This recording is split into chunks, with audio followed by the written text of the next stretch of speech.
Welcome to Pura Local Special Story.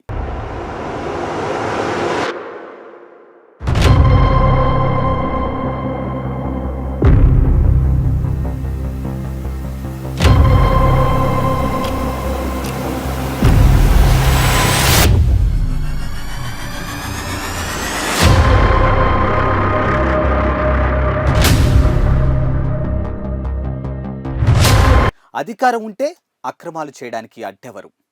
Power ఉన్నప్పుడే నాయకుల పంచన చేరినప్పుడే సొమ్ము చేసుకోవాలనుకోవడం పరిపాటిగా మారింది. ఆఖరికి నిరుపేదలకు అందే సీఎం రిలీఫ్ ఫండ్ను కూడా వదలని వైరం. ఆ పార్టీ ఇప్పటికే దెబ్బ మీద దెబ్బ అన్నట్లుగా ఉక్కిరి బిక్కిరి అవుతుండగా తాజాగా ఈ కేసు వెలుగులోకి రావడంతో ఆసక్తిగా మారింది.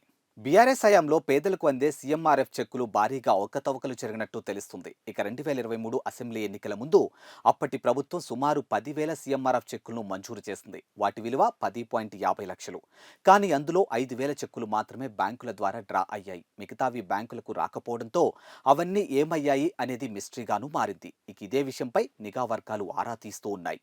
డ్రా అయిన చెక్కుల విషయంలో అక్రమాలు జరిగినట్టు ఆఫీసర్లు అనుమానం వ్యక్తం చేస్తూ ఉన్నారు. ఇక బీఆర్ఎస్ హయాంలో సీఎంఆర్ఎఫ్ చెక్కుల పంపిణీలో అనేక అక్రమాలు జరిగినట్టు ప్రస్తుతం రేవంత్ సర్కార్కు ఫిర్యాదులు వస్తున్నాయి. అందులో భాగంగానే వచ్చిన కంప్లైంట్ మేరకు మాజీ మంత్రి హరీష్ రావు ఆఫీసు ఉద్యోగి అనేక సీఎంఆర్ఎఫ్ చెక్కులను అక్రమంగా డ్రా చేసినట్టు అధికారులు గుర్తించారు. ఇక దీంతో నిందితుడిని అరెస్టు చేశారు. అసెంబ్లీ ఎన్నికలకు ముందు మంజూరు చేసినటువంటి చెక్కులు ఎన్ని, అందులో ఎన్ని డ్రా అయ్యాయి అనే విషయంపై అధికారులు ఆరా తీయగా 5,000 చెక్కులు డ్రా కాలేదనే విషయం బయటకు వచ్చింది. మరి ఆ చెక్కులు ఎందుకు డ్రా కాలేదు, లబ్ధిదారులు వాటికి ఇచ్చారా లేదా అని ప్రభుత్వ వర్గాలు ఆరా తీస్తూ ఉన్నాయి. ఇక వైద్య చికిత్స కోసం నిరుపేదలకు సీఎంఆర్ఎఫ్ ద్వారా ప్రభుత్వం ఆర్థిక సాయం అందిస్తుంది. అందుకు బాధితుడు నేరుగా ప్రభుత్వానికి దరఖాస్తు చేసుకునే వెసులుబాటు లేదు. ఇక స్థానిక ఎమ్మెల్యే సిఫారసు లెటర్తో మాత్రమే దరఖాస్తు చేయాల్సి ఉంటుంది.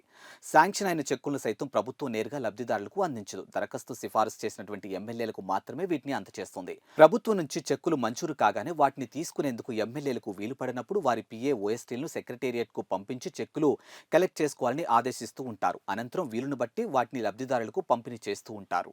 సీఎంఆర్ఎఫ్ విభాగంలో ప్రతి ఎమ్మెల్యే సిఫారసు చేసినటువంటి దరఖాస్తులు, శాంక్షన్ చేసిన చెక్కుల వివరాలను పక్కాగా నమోదు చేస్తారు. ఇక తాజాగా అధికారులు వాటిని పరిశీలించగా సుమారు 5,000 చెక్కులు డ్రా కాలేదని తెలిసింది. ఇక ఎన్నికల ముందు జారీ చేసినటువంటి చెక్కులు ఇంకా మాజీ ఎమ్మెల్యేల వద్దే ఉన్నట్టు అనుమానిస్తూ ఉన్నారు. ఇక వాటిని లబ్ధిదారులకు ఎందుకు ఇవ్వలేదని నిఘా వర్గాలు ఆరా తీస్తూ ఉన్నాయి. సమయం లేకపోవడం వల్లే పంపిణీ చేయలేదా అంటూ డౌట్ పడుతూ ఉన్నారు. మరోవైపు డ్రా అయిన వాటిలో మాజీల పిఏలు, ఆఫీసు ఉద్యోగులు, హరీష్ రావు ఆఫీసు ఉద్యోగి తరహాలో బినామీ పేర్లతో స్వాహా చేశారు అనే కోణంలోనూ వివరాలు సేకరిస్తున్నట్టు తెలిసింది. మెదక్ జిల్లా పిర్లతండాకు చెందినటువంటి పి రవినాయక్ తన భార్య చికిత్స ఖర్చుల కోసం జనవరి 2023లో హరీష్ రావు క్యాంపు కార్యాలయంలో సీఎం సహాయక నిధికి దరఖాస్తు చేసుకున్నారు. నెలలు గడిచినా సాయం అందకపోవడంతో ఆయన సచివాలయానికి వెళ్లి ఆరా తీశారు. ఇక 50,000, 37,500 చొప్పున 2 చెక్కులు మంజూరైనట్లు తెలుసుకున్నారు. వాటిని నరేష్ కుమార్ కు అప్పగించినట్లు తెలుసుకుని అతన్ని పలుమార్లు కలిసిన స్పందన లేదు. ఇక నరేష్ ఆ చెక్కుల్ని వెంకటేష్, కొర్లపాటి వంశీ, ఓంకార్లతో కలిసి జూబ్లీహిల్స్ రోడ్ నంబర్ 5లోని ఎస్బీఐ నుంచి డ్రా చేసినట్లు గుర్తించారు. ఈ నెల 21న రవినాయక్ ఫిర్యాదు చేయగా కేసు నమోదు చేసి నరేష్ కుమార్, వెంకటేష్, వంశీ, ఓంకార్ను అరెస్ట్ చేసినట్లు జూబ్లీహిల్స్ ఎస్ఐ వెంకటేశ్వరరెడ్డి తెలిపారు. అసెంబ్లీ ఎన్నికల కోడ్ సమయానికి హరీష్ రావు కార్యాలయానికి దాదాపుగా 250కి పైగా సీఎంఆర్ఎఫ్ చెక్కులు వచ్చాయి. వీటిని తిరిగి సీఎంఆర్ఎఫ్ కార్యాలయంలోనే అప్పగించాలని హరీష్ రావు సూచించినా నరేష్ కుమార్ పట్టించుకోలేదని పోలీసులు గుర్తించారు. ఇక 19 చెక్కులు డ్రా చేసుకుని సుమారు 200 చెక్కులు దహనం చేసినట్లు విచారణలోనూ తెలిపింది. చెక్కులు తీసుకోవడానికి ముందుకు రాని వారిని లక్ష్యంగా చేసుకుని అదే పేర్లతో ఉండే నకిలీ వ్యక్తులకు బ్యాంకుల్లోకి తీసుకుని వెళ్లి నిందితులు మోసానికి పాల్పడినట్లు తెలుస్తుంది. నరేష్ కుమార్ అనే వ్యక్తితో తమకు ఎలాంటి సంబంధం లేదని హరీష్ రావు కార్యాలయం చెబుతుంది. ఇక మంత్రిగా హరీష్ రావు పదవీకాలం పూర్తయిన తర్వాత నరేష్ ఎలాంటి సమాచారం లేకుండా కొన్ని సీఎంఆర్ఎఫ్ చెక్కుల్ని తీసుకెళ్లినట్లు తెలిసిందని, వెంటనే నరేష్ మీద డిసెంబర్ 15న నార్సింగ్ పిఎస్లో ఫిర్యాదు చేసినట్లు హరీష్ రావు కార్యాలయం వెల్లడించింది. ఇక నరేష్, హరీష్ రావుకు ఆయన కార్యాలయానికి ఎలాంటి సంబంధం లేదని మాజీ మంత్రి కార్యాలయం తెలిపింది. మరోవైపు ప్రజలు తమకు ఓట్లు వేయకుండా ఓడించారని మెజారిటీ మంది మాజీ ఎమ్మెల్యేలు కోపంతో ఉన్నారట. అందులో భాగంగానే సీఎంఆర్ఎఫ్ చెక్కులు లబ్ధిదారులకు ఇవ్వడం లేదని ఫిర్యాదులో ప్రజాభవన్కు వస్తున్నాయి. ఇక చెక్కుల కోసం మాజీ ఎమ్మెల్యే ఇంటికి వెళ్తే దుర్భాషలాడుతున్నారని, తిట్టి వెనక్కి పంపుతున్నట్లు ఆరోపణలు వస్తున్నాయి. ఇక మీ గ్రామంలో నాకు మెజారిటీ రాలేదు, నీకు చెక్కు ఇవ్వను అని మొహం మీద చెప్తున్నారని కొందరు బాధితులు స్థానిక అధికారులకు ఫిర్యాదు చేస్తున్నట్లుగానూ తెలుస్తోంది.